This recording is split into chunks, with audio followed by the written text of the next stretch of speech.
In this video, we're going to explore system resource limits and how to manage them using the ulimit command.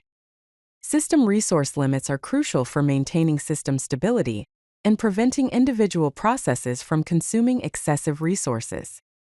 Ulimit is a powerful tool that allows you to set and view these limits, ensuring fair resource allocation across all users and processes. Ulimit is a built-in shell command used to control the resource limits of processes.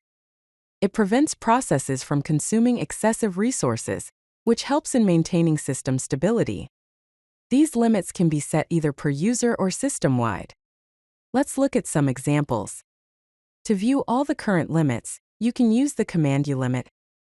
To view a specific limit, such as the file size, you can use ulimit f. And to view the maximum number of open files, you can use ulimit n. There are primarily two types of resource limits: soft limits and hard limits. Soft limits are the default limits applied to processes. A user can increase these limits up to the hard limit. These limits are temporary and reset after logout. You can view a soft limit using the command ulimit sn, followed by the resource you want to check, such as file descriptors. Hard limits are the maximum allowed values for a resource. Soft limits cannot exceed hard limits. Only the root user can increase the hard limits. You can view a hard limit using the command ulimit hn, again followed by the specific resource like file descriptors. Here are some common ulimit options that you should be familiar with. The F option is used to set the maximum file size in blocks. The T option sets the maximum CPU time in seconds. The V option specifies the maximum virtual memory size in kilobytes. The N option defines the maximum number of open file descriptors. The U option sets the maximum number of processes per user. Lastly, the M option sets the maximum resident set size, also in kilobytes. To view the current limits, you can use several commands. First, view all current limits by typing ulimit. This will display a list of all the current resource limits, showing both the soft and hard limits where applicable. This helps you check specific resource limits and distinguish between soft and hard limits. If a limit shows unlimited, it means there is no restriction on that resource. For example, you might see that the file size is unlimited, while the number of open files is limited to 1024. Now let's look at how to set these resource limits. Use the S flag to set soft limits and the H flag to set hard limits. If you use ulimit without either of these flags, it sets both the soft and hard limits together.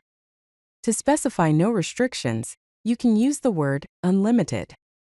For example, to set the maximum file size soft limit to 1024 blocks, you would type ulimit SF1024.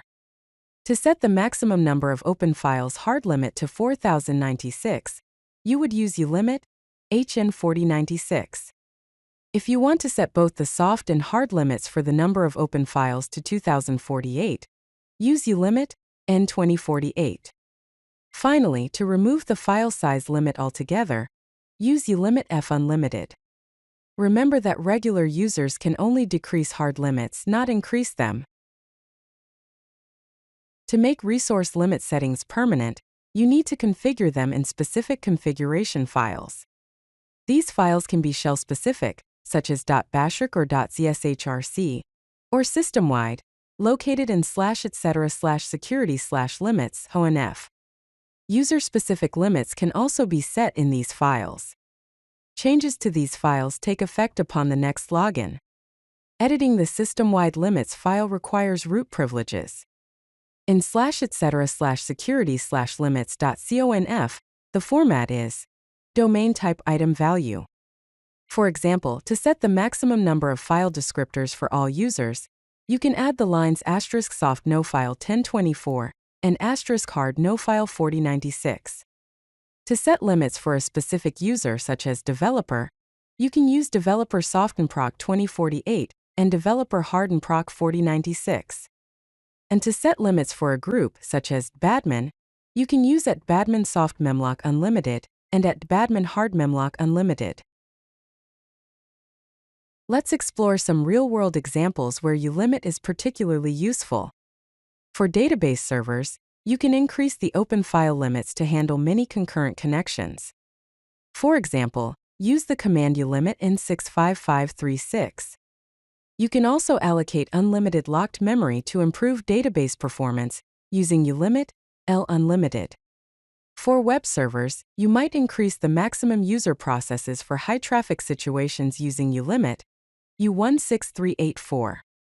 Set appropriate file descriptor limits for handling numerous client connections with ulimit N8192. In continuous integration and continuous delivery, or CI/CD pipelines, you can limit the CPU time for build processes to prevent runaway jobs using ulimit T3600. And set memory limits to stop build processes from consuming all available resources with ulimit V8388608. Finally, on multi-user systems, you can prevent individual users from consuming excessive resources on shared systems using ulimit F1048576. Limit core dump size to save disk space by using ulimit C0. Here are some best practices to keep in mind when working with ulimit. Monitor the actual resource usage patterns before setting limits to avoid unnecessary restrictions. Always test limit changes in a non-production environment before applying them to production systems. Keep detailed documentation of all resource limit configurations and the reasons behind each setting. Organize users into groups with similar resource requirements to simplify limit management. Balance between resource protection and allowing applications to function properly without unnecessary constraints. Periodically review and adjust resource limits as application requirements and system capabilities evolve. Proper resource limits help maintain system stability and ensure fair resource allocation. If you like this video, hit that like button and don't forget to subscribe. Visit codelucky.com for more such useful content.